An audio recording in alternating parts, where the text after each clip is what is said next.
नमस्कार, स्वागत है आपका एम इंडिया न्यूज पर। आज हम मौजूद हैं उत्तराखंड के देहरादून में, जहां सरकारी नौकरियों में राज्य की महिलाओं को 30% क्षैतिज आरक्षण के लिए जहां एक और महिलाएं सुप्रीम कोर्ट का दरवाजा खटखटाने का प्रयास कर रही हैं। वहीं प्रदेश के बीजेपी अध्यक्ष महेंद्र भट्ट ने इस मामले में बयान देते हुए कहा कि जो भी सकारात्मक निर्णय सरकार लेगी उन निर्णय पर विचार किया जाएगा। उन्होंने आगे कहा कि हमारी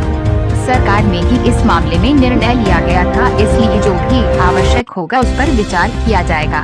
हरिद्वार पंचायत चुनाव को लेकर प्रदेश अध्यक्ष ने कहा कि पार्टी के तमाम पदाधिकारी और कार्यकर्ता पंचायत चुनाव में लगे हुए हैं और जिन नाराज कार्यकर्ताओं ने अपने नामांकन किए हैं वह सभी नामांकन आज वापस हो जाएंगे और सभी नाराज कार्यकर्ताओं से बातचीत की जा रही है और सभी को मनाने का कार्य भी किया जा रहा है।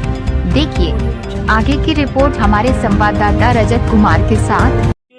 मैं ये कह सकता हूँ कि युवाओं के अंदर जो असंतोष का भाव खड़ा हुआ था, अभी तक केवल नियुक्तियों में भ्रष्टाचार केवल इशू बनते थे, मुद्दे उठते थे, लेकिन उसका समाधान नहीं होता था। आज एक नज़ीर पेश किया माननीय मुख्यमंत्री जी ने, चाहे अब ये भी संदेह था कि भाई नियुक्तियाँ किस रूप में होंगी, तो राज्य लोक सेवा आयोग से अब नियुक्तियों का विषय बन गया है। तो स्वाभाविक रूप से लगभग 720 नियुक्तियों के तो जो वहाँ से तो उसको माध्यम से कराया जाएगा और लगभग 7000 से अधिक नियुक्तियाँ जो हैं हम उसके राज्य लोक सेवा आयोग के माध्यम से निकालने वाले हैं, जिसके कारण युवाओं में एक सकारात्मक ऊर्जा उत्पन्न हुई है। और ये भाव ये ठीक है कि भविष्य के अंदर किस रूप में क्या भूमिका इस रूप में निभाई जाए कि और अधिक विश्वास हम जीत सके। लेकिन मैं कह सकता हूँ मुख्यमंत्री का निर्णय सकारात्मक निर्णय है, जिससे रोजगार के अवसर भी बढ़ेंगे और अभी अनेकों विभागों से भी हमने और भी कहाँ पद रिक्त है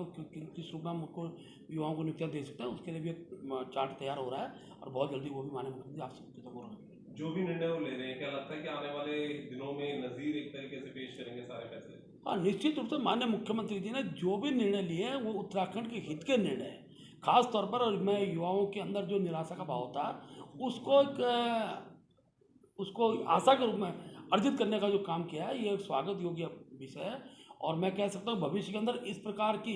जो हथकंडे हैं, खासतौर पर चाहे कोई पेपर लीक मामला हो, सारे मामले हो, इसमें कोई हिम्मत नहीं कर पाएगा। और भविष्य के अंदर जो कार्रवाई होने वाली वो भी आप देखेंगे किस रूप की कार्रवाई होगी और ऐसे लोगों को दंडित किया जाएगा और एक नज़ीर पेश होगी।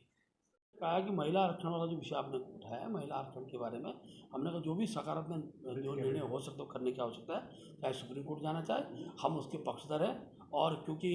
हमारी सरकार में ही इसको लागू किया गया था, इसलिए स्वाभाविक रूप से जो भी उसके लिए आवश्यक होगा वो हम करेंगे। लेकिन कोर्ट में जाने से लगता है कि मामला लेट लखीली हो जाएगा, क्योंकि अगर अध्यादेश आता तो जल्दी से फैसला आ जाता है और क्योंकि भर्तियां भी निकलनी है, तब तक जब तक महिला आरक्षण क्लियर नहीं हो जाता तब तक रोस्टर भी नहीं बन सकता। देखिए दोनों विषयों पर विचार चल रहा है और क्योंकि विधायी व्यवस्थाएं होती हैं, विधायी दृष्टिकोण से भी देखनी पड़ती हैं और माननीय मुख्यमंत्री उसका जो भी निर्णय है वो सबके सम्मुख होगा। आज नाम वापसी का दिन है और मुझे बताते खुशी है कि हमारे अनेकों कार्यकर्ताओं थोड़ी बहुत नारायण जो नामांकन किए थे, आज लगभग सभी नामांकन वापस हो जाएंगे। और हमने कहा भी है कि भाई कार्यकर्ता की कई बार महत्वाकांक्षाएँ रहती हैं, लेकिन सबसे सामने से बनाकर कुलदीप जी हमारी पूरी टीम वहाँ काम कर रही है, पूरी टीम ने सबसे बातचीत करके लगभग आज हमारी अधिकतम सहमति बन चुकी है। सब लोग आज नाम वापस करेंगे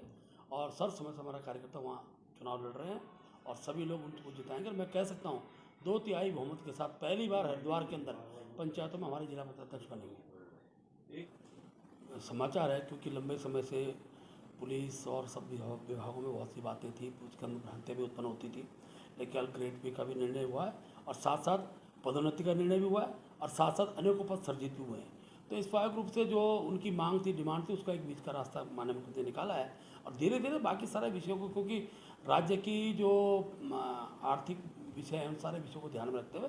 जहाँ जहाँ जिस क्षेत्र की भी डिमांड आती है मुख्यमंत्री के समाधान के लिए कटिबद्ध है और वो सबके सामने आ भी रहा है।